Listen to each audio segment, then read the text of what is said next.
నమస్తే డాక్టర్ గారు. నమస్తే. గ్యాస్ట్రిక్ ప్రాబ్లం ఇవాళ రేపు చిన్నవాళ్ళల్లో లేదు, పెద్దవాళ్ళల్లో లేదు, ముసలి వాళ్ళల్లో లేదు, ఒకళ్ళకని కాదు. తిన్నా గ్యాస్ ప్రాబ్లం వస్తుంది, తినకపోయినా వస్తుంది. చాలామంది ఎదుర్కొంటున్న యూనివర్సల్ ప్రాబ్లం ఇది. అసలు గ్యాస్ ప్రాబ్లం ఎందుకు వస్తుంది? గ్యాస్ ప్రాబ్లం రాకుండా ఉండాలి అంటే ఏం చేయాలి? మీరు అన్నట్లు చిన్నపిల్లల నుంచి పెద్దవాళ్ళ వరకు కూడా చాలామందికి సమస్య అమ్మా. అందుకే మీరు క్వశ్చన్ అడుగుతుంటే నాకు ఒక ఇది గుర్తొస్తుందమ్మా. సర్వేషు రోగేషు అజీర్ణం కారణం స్మృతం అని మన ఆయుర్వేదంలో మన మహర్షులు ఎప్పుడూ చెప్పారమ్మా, చాలా సూక్ష్మమైనటువంటి రీతిలో.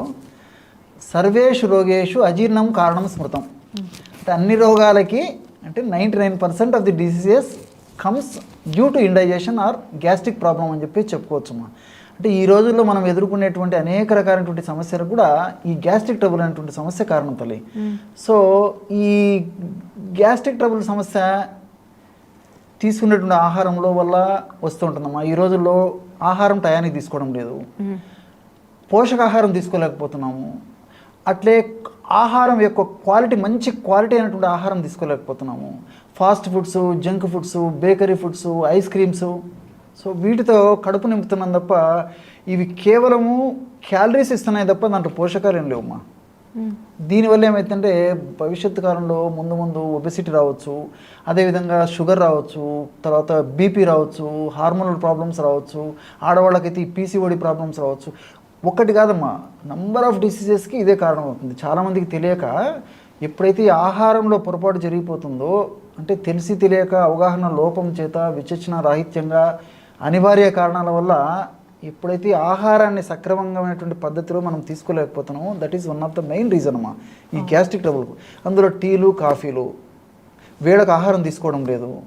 అట్లే రెండవది ఏమంటే ఎక్సర్సైజులు లేవమ్మా. ఈ రోజుల్లో చాలా మందిలో కూర్చొని చేసేటువంటి వర్క్ కానీ కష్టపడి చేసేటువంటిది లేదు.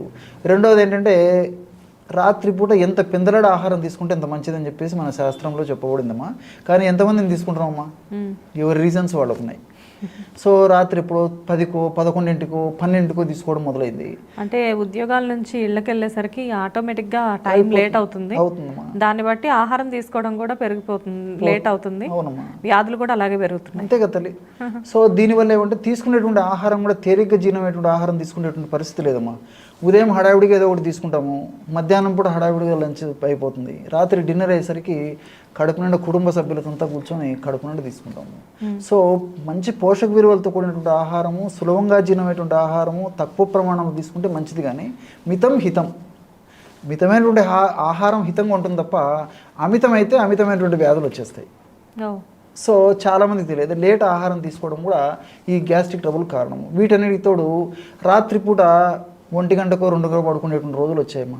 సో ఇంటికి వచ్చిన తర్వాత రిలాక్స్ అయిపోవడము, కుటుంబంతో కొంతసేపు గడపడము, ఈ టీవీలు, తర్వాత కంప్యూటర్ వర్క్స్, పేపర్ చదవడము, వాళ్ళ ఫ్రెండ్స్తో చాటింగ్స్, దీనివల్ల రాత్రి లేట్గా పడుకుంటారమ్మా, ఉదయం ఎప్పుడో లేచేస్తారు. దీనివల్ల సర్కాడియన్ రిథమ్ అంటారమ్మా, అంటే జీవ గడియారం యొక్క వ్యవస్థ దెబ్బతినడం వల్ల రకరకాలైనటువంటి గ్యాస్ట్రిక్ ట్రబుల్ వస్తాయి. అంటే ఈ గ్యాస్ట్రిక్ ట్రబుల్ లక్షణాలు ఎట్లుంటాయంటే అమ్మా, కొంతమందికి ఆకలి కాదు, కొంతమందికి కడుపు ఉబ్బరంగా ఉంటుంది, కొంతమందికి కడుపు నొప్పి ఉంటుంది, కొంతమందికి కడుపులో మంట ఉంటుంది, కొంతమందికి నోట్లో నీళ్లు కొడుతుంటాయి, కొంతమందికి విరేచనాలు 3-4 సార్లు అవుతుంటాయి, మరికొంతమందికి అసలు 2-3 రోజుల వరకు మోషన్ కాకుండా అయిపోతుంది, కొంతమందికి ఎప్పుడో ఒకసారి మోషన్ అయినా అన్సాటిస్ఫాక్టరీ మోషన్, లోపల ఇంకేదో మిగిలిపోయినట్లు అనిపిస్తూ ఉంటుంది. ఈ విరేచనాల్లో కూడా కొంతమందికి ఈ చీము, బంక, జిగురు ఇలాంటివి రావడం, ఇవన్నీ గ్యాస్ట్రిక్ ట్రబుల్ కారణాలమ్మా, లక్షణాలు. రెండోది ఏంటంటే వీటి వల్ల తెలిసి తెలియకమ్మా చాలామందికి ఈ గ్యాస్ట్రిక్ ట్రబుల్ వల్ల కొంతమంది నడుము నొప్పులు, మోకాళ్ళ నొప్పులు, మెడ నొప్పులు, తల నొప్పులు, భుజం నొప్పులు ఇవన్నీ వస్తుంటాయమ్మా. గ్యాస్ట్రిక్ ట్రబుల్ సమస్య తగ్గిపోతే కానీ అది తగ్గవు. ఇప్పుడు మనం ఏం చేస్తామమ్మా, ఏదైనా నొప్పింది, నడుము నొప్పింది, షాప్కి వెళ్ళడము, లేకపోతే మన ఫ్రెండ్ చెప్పాడనో లేకపోతే ఎవరైనా చెప్పారనో డైరెక్ట్ మాత్ర వేసేసుకుంటాం. తాత్కాలిక ఉపశమనం కలుగుతుంది కానీ గ్యాస్ట్రిక్ ట్రబుల్ సమస్య తగ్గింది అది తగ్గదమ్మా. సో గ్యాస్ట్రిక్ ట్రబుల్ సమస్య తగ్గినప్పుడే ఈ సమస్య తగ్గిపోతుంది. సో ఇలాంటి వాటి కోసం అని చెప్పేసి చాలామంది రకరకాల మందులు వాడుతుంటారమ్మా. ఓమెప్రోజోల్ అని, పెంటాప్రోజోల్ అని, ర్యామిప్రోజోల్, లెసినాప్రోజోల్ అని చెప్పేసి, ర్యాబిప్రోజోల్ అని చెప్పేసి రకరకాల మందులు వాడుతుంటారమ్మా. వైద్యుల పర్యవేక్షణలో అవసరాన్ని బట్టి, పరిమితిని బట్టి కొన్నాళ్ళ పాటు వాడుకుంటే మంచిది. కానీ మరి వైద్యుల పర్యవేక్షణ లేకుండా వైద్యులు ఏదో కొన్నాళ్ళు వాడమని చెప్తే వీళ్ళు లైఫ్ లాంగ్ కొనసాగించేటువంటి పరిస్థితి ఉండడం వల్ల క్రమక్రమంగా తెలియని జబ్బులు కొన్ని అయితే తెలిసిన జబ్బులు ఎన్నో వస్తుంటాయమ్మా. సో ఇది ఏమాత్రం క్షేమదాయకం కాదు. వీటన్నిటికి కూడా బ్యాక్ టు నేచర్, ప్రకృతి మనకు గురువు. సో ప్రకృతిని ఫాలో అయితే ప్రాబ్లమ్స్ ఉండవమ్మా. సో ఈ నియమాలు పాటించడం చాలా చాలా మంచిది. అనివార్య కారణాల వల్ల ఒక్కోసారి తప్పని పరిస్థితుల్లో ఈ నియమాలు మనం ఉల్లంఘించినప్పటికీ మంచి మంచి మందులు కూడా ఉన్నాయమ్మా. సో మీకు ఫర్ ఎగ్జాంపుల్ మంచి రెమెడీ చెప్తాను చూడమ్మా. గ్యాస్ట్రిక్ ట్రబుల్కి ఎంతోమంది సఫర్ అవుతుంటారు. మీరు మంచి ప్రశ్న అడిగారు. ఉదాహరణకి వాము తెలుసు కదమ్మా, వాము, అజవాయిన్ అంటారు, ఓమము అంటారు, ప్రతి చోట దొరుకుతుందమ్మా. సో వాము తర్వాత నల్ల ఉప్పమ్మా, బ్లాక్ సాల్ట్ అంటారు. బ్లాక్ సాల్ట్ అనేది సాల్ట్లో సైంధవ లవణము, సవర్చ లవణము, సముద్ర లవణము, బిడా లవణము, ఇట్లా రకరకాలు ఉంటాయమ్మా. ఇది మన జనాలకు కన్ఫ్యూజ్ అయిపోతారు. బ్లాక్ సాల్ట్ నల్ల ఉప్పు, నల్లగా ఉంటుందమ్మా ఉప్పు. దాన్ని ఈజీగా పౌడర్ చేసుకోవచ్చు.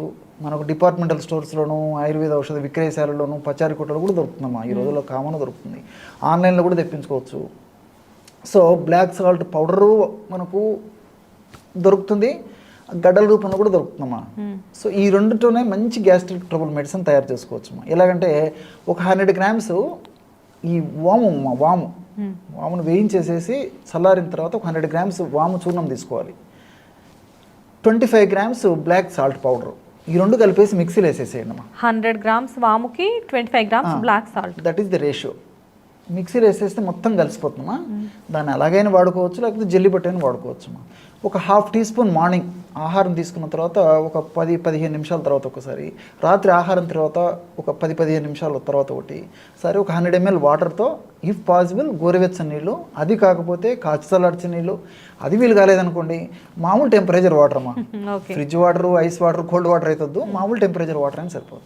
జస్ట్ ఒక 1/2 teaspoon అందులో వేసుకొని తీసుకుంటే ఇప్పుడు నేను చెప్పినటువంటి వివిధ రకాలైనటువంటి గ్యాస్ట్రిక్ ట్రబుల్ సమస్యలు తగ్గిపోతాయి. ఈ నొప్పులు కూడా తగ్గిపోతాయమ్మా.